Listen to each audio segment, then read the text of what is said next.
When I was about 14, I lived in a very small town. My dad was there on a temporary assignment. It was the summer of my 8th grade year, and we were about to move back to the city. I had a friend named Lawrence, who I met at the local middle school. Since my family was leaving in a couple of weeks, both of our parents let me stay the night at Lawrence's house. Lawrence was a cool guy, but he always tried to act tougher than he really was. That morning, Lawrence tells me that he found a cave in the woods about 2 miles out, and said we should go exploring it. In my naive 14-year-old mind, I thought this was a great idea. I mean, what's the worst that can happen? Important to note as well is that my friend has not been inside the cave yet, so we go to the location. It's pretty far in the woods and very hidden. When we walk in, we discover that other people had been there before. We see a lot of beer bottles, potato chip bags, and other convenience store junk. Then, a little further into the cave, we stumble on this area. This is where my note meter started jumping. The area had a putrid smell and was lined with garbage. I even saw a few needles. At the time, I didn't know what they were for. A grocery bag that seemed to be their portable house and a makeshift bed. It really seemed like someone was living out here. I know there are homeless people in the area, but I'm still on high alert at this point. I saw some other stuff that I later came to realize were sex toys, a ball gag, rope, anal beads, among other things. I'm getting pretty nervous at this point. We're in a potentially crazy homeless person's den. The next thing I found was beyond creepy. It looked like a photo album. I picked up the album with one hand and held my flashlight with my other hand, trembling. First thing I saw looked like a vintage photo of a prison. However, then I saw a picture of a pile of bodies. I immediately recognized this was a Holocaust photo because one of them was wearing a star on his uniform. The whole page looked like graphic concentration camp photos. When I tried to flip the page, I noticed the next 2 pages were stuck together. Then I saw some gooey substance. I took a second to register what I was seeing. Keep in mind, I was only 14. Then it hit me like a bag of trucks. This man was masturbating to these pictures. I froze in sheer terror because I could never imagine anyone being that messed up. It's hard to describe the other feeling I had, but it is a feeling that you get when you experience evil in its purest form. At this point, my nope meter jumped from about 9 to 20. I see Lawrence right behind me. Before, I was worried if I told him that we need to leave and that he would call me a wimp. But at this point, I didn't care. I said, "We need to get out now." To my surprise, he simply said, "Good idea." So we knelt out of there and didn't stop running until we got home. I realized when we got back to his house that he had a look of pure dread. I told him about the book. He then told me what he had found was another photo book with pictures of women gagged and bound. There was also a picture of what looked like a child with a badly burnt face. He then heard the sound of someone coughing and moving further down in the cave. I personally didn't hear that. That is when he came over to me and was about to tell me to run as well. We finally told his parents later that day, and the police were called. But the only thing they found was trash. Naturally, nothing came of it. Lawrence and I first met at the local middle school. He was new, just like me, and we quickly became friends. He was always trying to act tougher than he really was, but deep down, he was a really good guy. Our friendship grew stronger, especially knowing that my family would be moving back to the city soon. We spent a lot of time together, making the most of the few weeks we had left. One morning, Lawrence excitedly told me about a cave he had found in the woods, about 2 miles out. He suggested we go explore it. Being 14 and naive, I thought it was a fantastic idea. I mean, what could possibly go wrong? We packed some snacks and flashlights and headed out. The cave was hidden deep in the woods, and it took us a while to find it. When we finally did, we were both filled with a mix of excitement and curiosity. As we walked into the cave, it became clear that others had been there before us. Beer bottles, potato chip bags, and other trash littered the ground. The deeper we went, the more unsettling it became. The smell was awful, and there was garbage everywhere. I saw needles, a makeshift bed, and even a grocery bag that seemed to be someone's portable house. My anxiety was through the roof. Then I found a photo album. The pictures inside were horrifying. Holocaust photos, concentration camp images, and worse. My heart raced as I realized the true nature of what we had stumbled upon. Lawrence was right behind me, and I told him we needed to leave immediately. To my relief, he agreed without hesitation, and we ran out of there as fast as we could. When we got back to his house, we were both shaken. Lawrence told me he had found another photo book with equally disturbing images. We told his parents, and the police were called, but in the end all they found was trash. Nothing more came of it, but the experience left a lasting mark on both of us. So we continued deeper into the cave. The air got colder, and the darkness seemed to swallow our flashlight beams. Then, we stumbled upon something that made our hearts race. There, etched into the cave walls, were strange symbols and markings. They looked ancient, almost like they were telling a story. We couldn't understand what they meant, but we knew one thing for sure. We were not alone. After finally making it out of the cave, we were relieved but still shaken. Once we got home, we decided to look through an old photo album that belonged to my grandfather. As we flipped through the pages, we found a picture that made our blood run cold. It was an old, faded photograph of the same cave, and standing in front of it was my grandfather, with the same strange symbols in the background. It was then that we realized this mystery was much closer to home than we ever imagined. It was then that I realized the full extent of the danger we were in. The walls seemed to close in, and the air grew colder. My heart pounded in my chest, and I could hear every beat echoing through the cave. I knew we had to get out, and fast. We turned and ran, our footsteps echoing off the stone walls. The path was treacherous, and every step felt like it could be our last. But we didn't stop. We couldn't stop. The thought of what might be behind us pushed us forward, faster and faster. As we stumbled out of the cave, Lawrence made a startling discovery. He found a strange old map tucked away in a crevice near the entrance. It looked ancient, with markings that seemed almost otherworldly. We didn't know what it meant, but we knew it was important. We knew we had to tell someone about what we found. So we went straight to the police. They listened to our story, their faces growing more serious with every word. They took the map and promised to investigate. We could only hope that we had done the right thing. I considered myself to be quite the high-ranking urban explorer. I had long since dove deep into the realm of abandoned places long before this story takes place. I had seen some truly amazing and beautiful places that were forgotten by humanity and taken back by nature. These places always left me with great feelings and some extremely good photos, as I consider myself an amateur photographer as well. Anyway, in the summer of 2008, a co-worker at my job informed me of an abandoned coal mine in the woods near our work, which was a department store in rural South Dakota. The store was surrounded by thick forested area, and it was no surprise that such a place existed within the woods. Unfortunately, that co-worker had no desire to delve into the mine, so I instead brought the idea up with my friend Ray. He was all for the idea of an adventure. My co-worker explained that the mine was right off the main bike path that led through a section of the woods and circled back into town, and I was ecstatic at how close by this location was. However, my co-worker seemed very keen on trying to convince us to avoid the mine, texting me later that day while I prepared myself for the exploration, saying that he had experienced some strange things there before. Refusing to back down from this new challenge, I informed him I was going with or without his blessing and turned off my phone.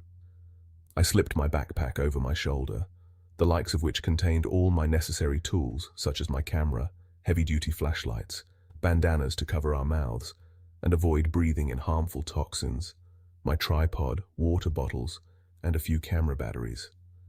I tossed my backpack into my truck and picked up Ray, And with that, we drove back to our work, parking my truck in my designated spot, and quickly locked and exited the car, looking for the bike path that led into the woods. The path was on the far corner of the lot, and was all gravel and closed off with a yellow chain, and signs stating the hours that it was publicly open. We walked down the gravel path and into the woods, the thick South Dakota forest consuming us into quietness and wilderness. My coworker had told me to turn onto the first separating gravel path on the right side of the main one, and as we did, we could see a clearing ahead of us where a few trees stood.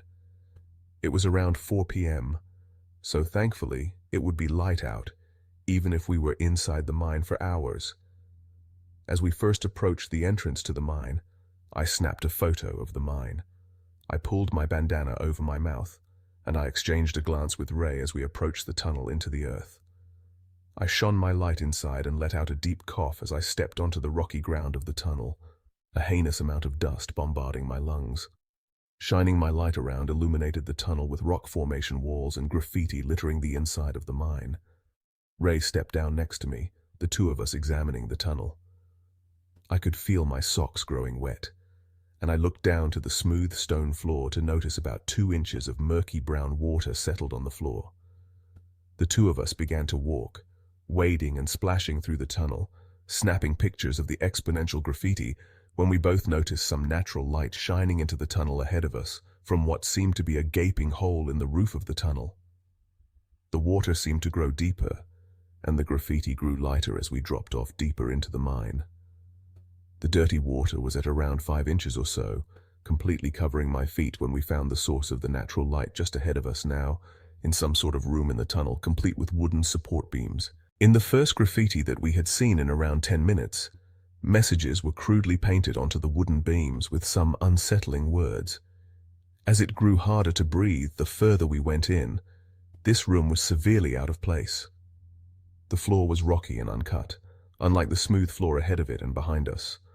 There was no water in this room as it was elevated a few inches above the rest of the tunnel, and obviously the newer-looking messages on the wooden beams read, "Turn back, stop." And then the final beam, which was the most unnerving, read, "Burn." We brushed off the oddness in the room and slowly moved through it, enjoying the natural air from the hole in the roof before moving back down into the flooded tunnel. We walked in near silence now, no graffiti to look at, no interesting rooms, nothing, just a rocky tunnel with a growing amount of dirty water now to my ankles. After wandering maybe a mile into it deeply, Ray stopped ahead of me and looked back to me with his eyes wide and filled with terror. He hurriedly turned his light off and dramatically motioned for me to do the same. Now completely swallowed in darkness, we stood in silence, listening to the steady drips of water somewhere in the mine. "I heard something talking, I think," Ray whispered, as I dropped my camera to the side and listened carefully. The mine was disturbingly quiet, and I heard nothing but the drips of water still. I reassured him that everything was probably fine. Who else would be this deep in this desolate tunnel? As we flipped our lights back on and continued to move through the rocky, dusty shaft, I remember getting a strange feeling of dread and regret. In all of my adventures, that mine was the first time I gave it a second thought. Something in my head was saying there was something wrong, no matter how much I tried to reassure myself. The truly ominous feeling of that damn mine continued to get to me. Nonetheless, we moved through the mine silently now. I swore at myself for not packing respirators, as the air quality this far into the earth was horrendous. The water was still ankle deep. The graffiti had long since passed. I truly felt like we were the first humans to ever go this far in this tunnel. That was until I heard the unmistakable sound of whispering. I felt my heart drop and my muscles tighten in true terror as I rushed and fumbled to turn my flashlight off, throwing my hand out and smacking Ray on the arm, who picked up on it and turned his light off as well, leaving us totally vulnerable in the mine with just the sound of our breathing. We listened in horror as ahead of us in the mine, some unknown person spoke in gibberish, their words fast and total nonsense. The best way to describe what we were hearing was when you hear someone speaking in tongues. Ray whispered his desire to get the hell out of there as I noticed a sheer terror in his eyes. The gibberish-speaking man grew louder, and the sounds of this deranged man banging on some sort of metallic object made me jump and immensely chilled me to my very core. I steadied my breathing and decided to move just a bit further into the tunnel. The sounds weren't far. Maybe he needed help. Ray began to swear and curse at me in agony as I flipped my light back on and began moving quicker down the tunnel, the sounds of the deranged man growing louder and seemingly more aggressive. My body was shaking and nearly convulsing in fear as I shone my light up onto the left side of the tunnel, about 100 yards from where Ray and I had stopped when we began to hear the noises. I was freezing. Some of the most heart-pounding terror I've ever experienced as my flashlight illuminated a side tunnel, the first I had seen within the mine.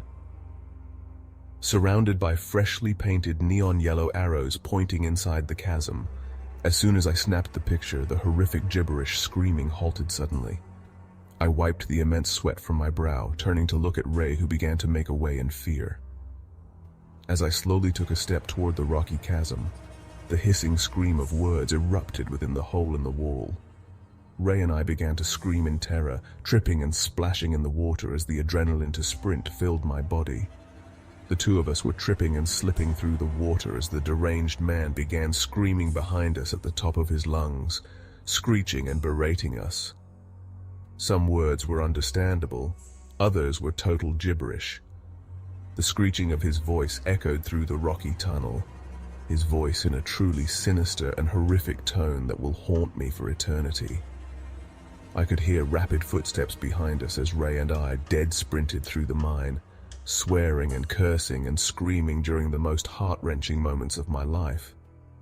As I turned to look back, shining my flashlight in confusion, panting and cursing, my light illuminated his shadow. Yet he had stopped running and screaming and just seemed to be watching us. As we continued to run through the tunnel, we momentarily stopped to catch our breath, panting and coughing, as I noticed the air seemingly growing thicker. The realization hit me that we were still about a mile from the entrance to the mine. "We need to get the hell out of here," Ray sputtered, spiraling into a set of deep coughs. This clearly unstable man began to plead for us to listen to him and how sorry he was. I shushed Ray with my finger. His eyes widened in fear as much as my own, as we continued to listen to his maniacal claims. "Please come back.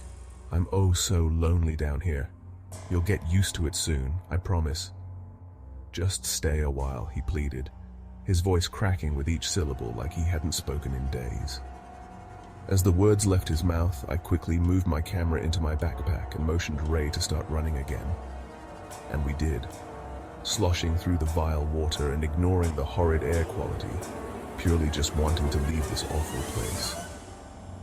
The man behind us had other plans, however, because as soon as he heard us begin running again, his tone deepened and became sinister again, screaming obscene things that he would do to us, including things I don't want to mention, to our bodies decomposed. I now knew that we had to leave and never come back.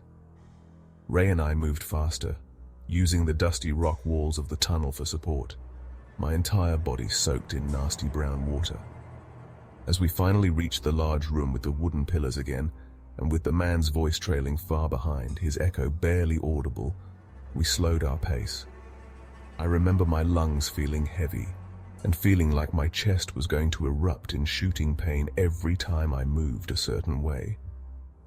Ray and I spoke little to none, as nothing would ever reach the level of pure joy and satisfaction that we had when the natural light from the entrance to the tunnel welcomed us, second only to the feeling of the setting sun on our skin. We never did report this to the police, and our reasoning was simple. We were trespassing on severely private property. In the 10 years that have followed since this event, I have never returned to that awful place, and I never will. I'd be lying if I said anything else has happened. But no, I've never had another bad experience with an abandoned place, and I still explore to this day.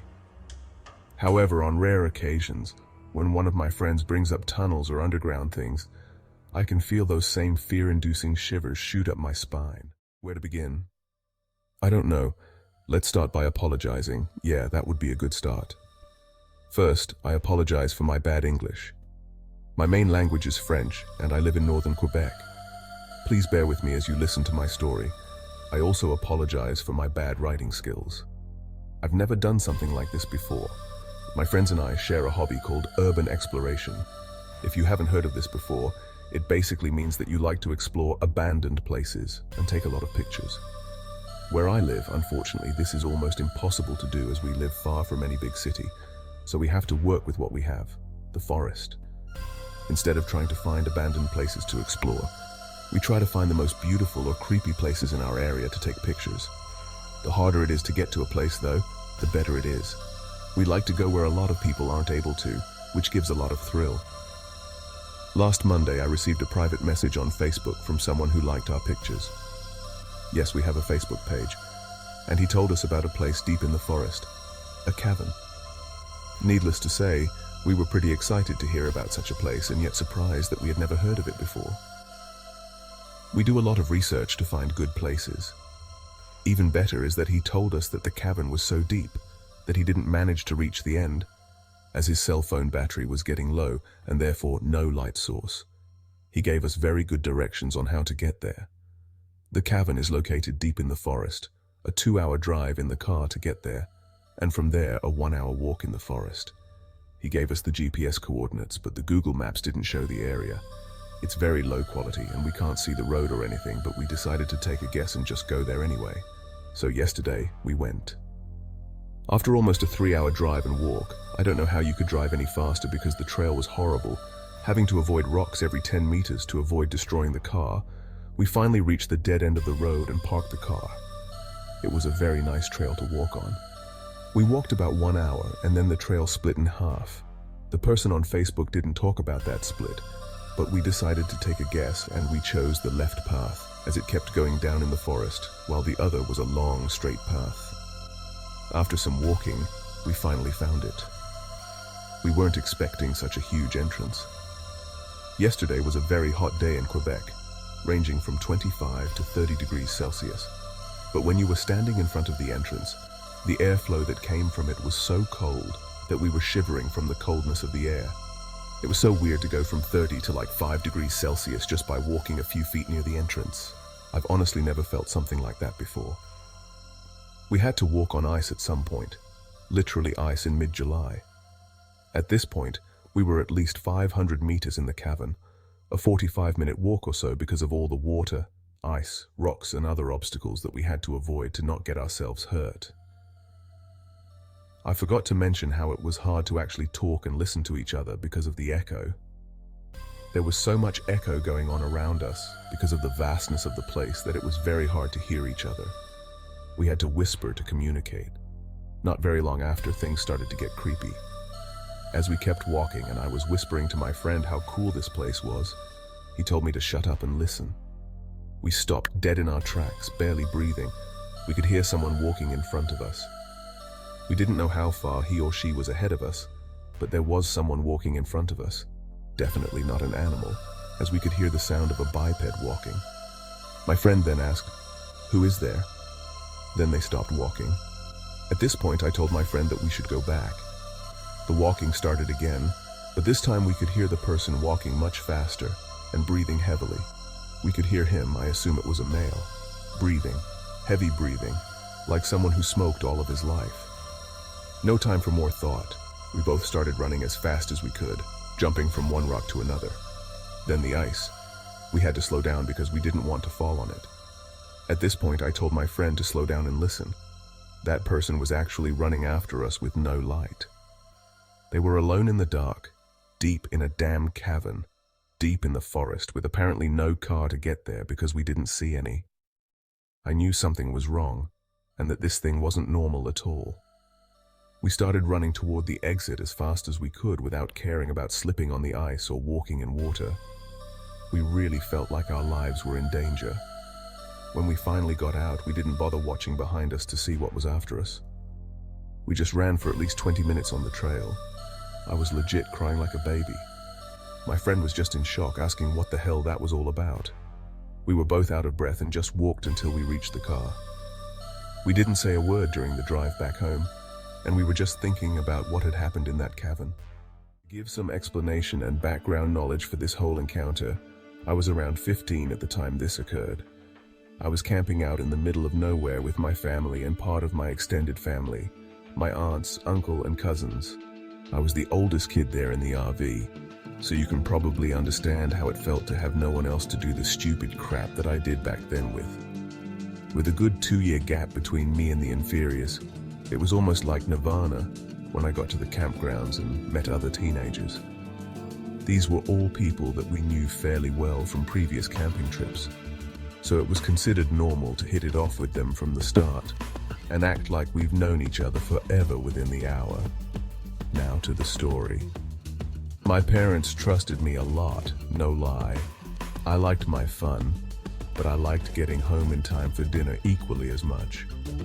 So when I was gone most of the day with other people from the camp, they didn't think much of it. The only rule was that I had to be back to the RV to eat dinner and before 8:30 in the evening. So picture this group of 6 teenagers, 15 to 16, in the middle of the woods with no adult supervision for the vast majority of the day. Just a recipe for success right there. But this particular day, we found a neat little deer trail that we hadn't found in the 2 years we'd been there before. On second thought though, it didn't really seem like a deer trail. It snaked through a really thick part of the underbrush, maybe a foot of clear ground, 3.5 feet clear of branches going upwards. It's a really hard thing to pick out of the brush unless you're either really looking for it or know where it is. It was promptly explored, marked with a broken branch outside the entrance and quickly forgotten. Except I remembered this special little tunnel. That night, while we were all eating dinner, one of the adults proposed that we play mana out in the woods at night. Not everyone was totally on board with this idea, but in the grand scheme of the plan, they were quashed down like autumn leaves. Everyone got a flashlight, and everyone was assigned to a team. For those of you who aren't sure what mana is, here's an explanation. Everyone playing is given a flashlight, and they are divided into 2 groups. It's basically like glorified flashlight tag, but there's a catch. As you catch people, you have to correctly identify who they are, and, if you can, they join forces with the hunters. The last man standing gets a candy bar or something, whatever is being offered as a prize. This is how we played it anyways. For the first round, I get lumped in with the runners, those who are getting chased by the hunters. We get a 5-minute head start to run, climb a tree, or whatever the hell we want to do to evade the hunters. Usually I'm the one up in the tree, but that never really worked out as being the winning spot. So to try and score a win for once, I decided to play the cat and use one surefire method of escape.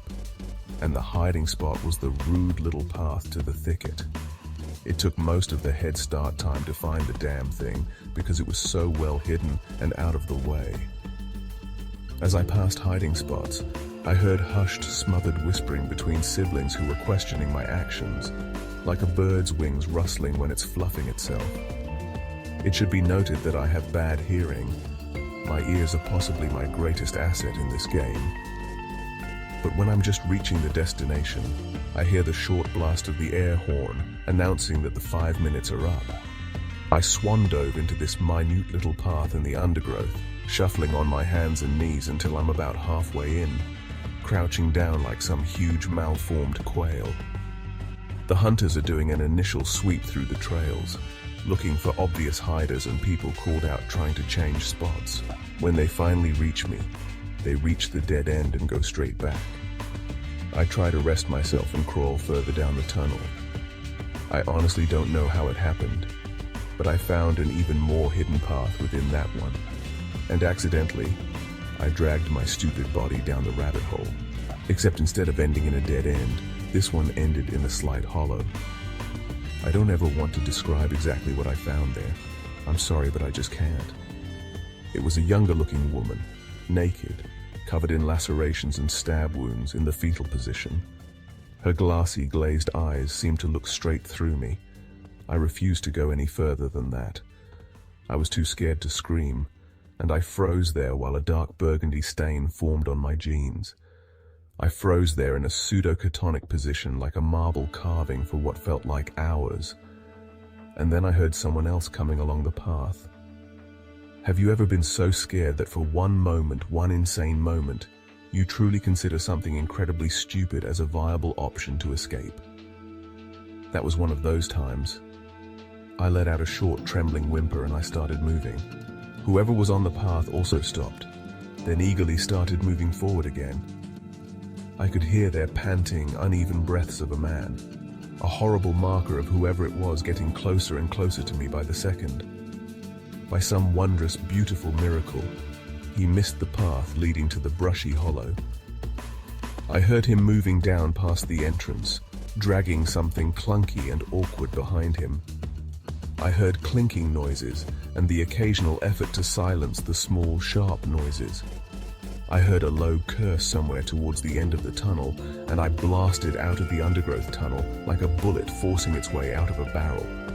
Crashes and obnoxious rustling were all around me as I heard the man sharply intake a breath and begin to move towards me. The hoarse, deep panting was getting closer and closer to me, a testament to how I was too slow at exiting. Somehow I exploded out of the entrance, got onto my wobbly, half-asleep legs, and started booking it down the trail. The unknown pursuer was close behind me for a bit, but it seemed like he was too exhausted to chase me at the same speed for long. I know everyone loves to rip on the fact that people always trip in horror movies, but in all honesty, tripping is something I'm amazed I didn't do. With adrenaline coursing through me at the speed of Usain Bolt, trying to make my jello-like, unsteady walking appendages work to move me away from whoever was behind me was like trying to run on water. It felt like an eternity. But I finally reached the main trail running back to the camp, and I sprinted down it, screaming bloody murder. Confused faces looked out from the trees, and I think someone called after me. Reaching the camp was easier, but trying to explain why I woke up half the people in the camp and bolted out of the woods at breakneck speed was harder.